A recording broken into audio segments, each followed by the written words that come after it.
Hello friend, नमस्कार। मैं प्रीतम त्रिपाठी निवेश बाजार प्रो में आप सबका स्वागत करता हूं। आज इस वीक का लास्ट ट्रेडिंग सेशन है और कल जिस तरीके से हम लोग ट्रेड करके गए, हमने बहुत अच्छे ट्रेड ऑपरेट किए। हमने शॉर्ट साइड में भी अच्छी ट्रेड ऑपरेट की और बाइंग साइड में भी अच्छी ट्रेड ऑपरेट की। और जिन लेवल्स पे मैं बॉटम मान के चल रहा था कि कल के दिन का बेस बनना चाहिए, वो लेवल परफेक्टली जो है वो बिहेव करते दिखे। और टॉप लाइन पे भी हम लोग जिस लेवल पे मान के चल रहे थे कि ये लेवल पे अच्छी सेलिंग मिल सकती है, उस लेवल पे अच्छी सेलिंग मिली। सिर्फ एक चीज़ थोड़ा सा अप्रत्याशित रही कि जो फॉल आया, मतलब आपका हम ये कह सकते हैं कि 23,225 से जो फॉल आया, वो फॉल थोड़ा सा मैं ये मान के चल रहा था कि 23,080 तक जो है वो रुक जाना चाहिए था। लेकिन इसने क्या किया है, एग्जैक्टली 23,000 के आसपास का लो लगा दिया। तो ये जो 60-70 पॉइंट की एक्स्ट्रा गिरावट हुई, ये बिल्कुल भी एक्सपेक्टेड नहीं थी और ये थोड़ा सा परेशानी वाला ज़रूर रहा ट्रेड। लेकिन ओवरऑल जो है बहुत अच्छा ट्रेडिंग सेशन गया और हम लोग 65-70% के आसपास का रिटर्न जो है बहुत ईजिली जो है बनाते हुए दिखे। आज के लिए ट्रेडिंग स्ट्रेटजी एकदम सिंपल है। थोड़ा सा एक प्रॉब्लम ज़रूर दिख रहा है कि ये जो गैप अप ओपनिंग दिख रही है।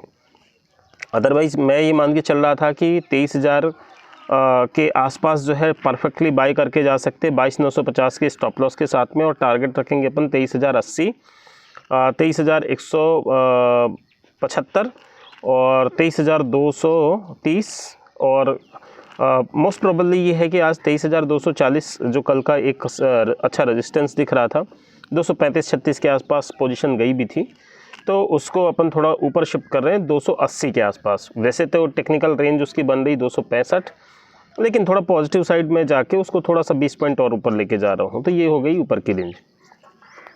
अब शॉर्ट करने के लिए बेसिकली कल की जो एक्स्ट्रा फॉल हुआ है उसके बेसिस पे एक चांस जो है मैं कह सकता हूँ 23,225 के आसपास बन सकता है।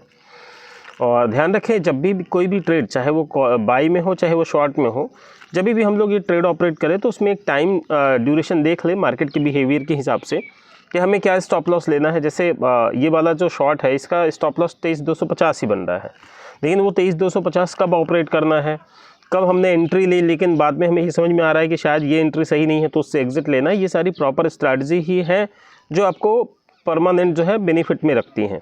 तो ये सब चीज़ें आप जब स्टडीज़ करेंगे तब समझ में आएगा। तो एक चांस तो हम लोग उसके आसपास ही ले लेंगे। मतलब आपका मोटा मोटा अगर मैं कहूँ तो 23,180 से लेके 23,225 के आसपास जो है सेलिंग रेंज बन रही है।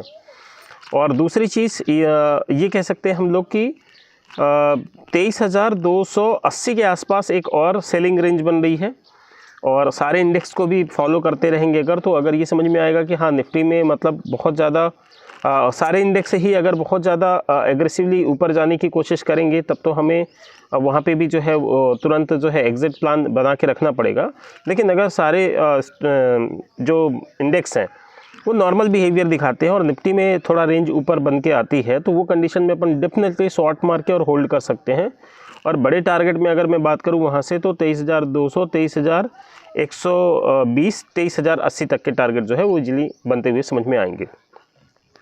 अब एक स्ट्रैटेजी उन लोगों के लिए जो वीकली बेसिस पर ट्रेड करते हैं, जिनका प्लान ये 80 पॉइंट और 100 पॉइंट के टारगेट के लिए नहीं होता है, वो कम से कम 200-300 पॉइंट का जो है वो टारगेट मान के चलते हैं। तो आज मैं ये मान के चल रहा हूँ कि अगर 23,050 का लो ब्रेक नहीं करता है निफ्टी, तो एक तरीके से एक सिग्नल हमें मिलता है कम से कम 23,400 जाने का। तो यहाँ पे एंट्री क्या हो सकती है, 23,070, 23,080 का एंट्री जो है आपको 23,400 के टारगेट के लिए तैयार कर सकती है। ये मतलब मोटा मोटा एक तरीके से जो है वो बड़ी रेंज के लिए मैंने बात कर दी। और सेम 23,500 के आसपास का शॉर्ट जो है 23,200 के लिए जो है वो तैयारी दे सकता है। तो इस तरीके से आप 300 पॉइंट की रेंज के लिए भी अपनी तैयारी बना सकते हैं। आप आपकी खुद की स्टडीज़ रखेंगे, जैसा भी समझ में आए उसके हिसाब से ट्रेड करते रहिएगा। तो निफ्टी की स्ट्रैटेजी मैंने दे दी। बैंक निफ्टी में भी सिंपल है, 48,800 से लेके और 50,000 की एक बड़ी रेंज है, जिसके बीच में हम लोग लोअर साइड बाइंग करेंगे और अपर साइड शॉर्ट करेंगे। तो ये स्ट्रैटेजीज के साथ में आज का दिन जो है ट्रेडिंग का रहेगा। Thank you, have a good day.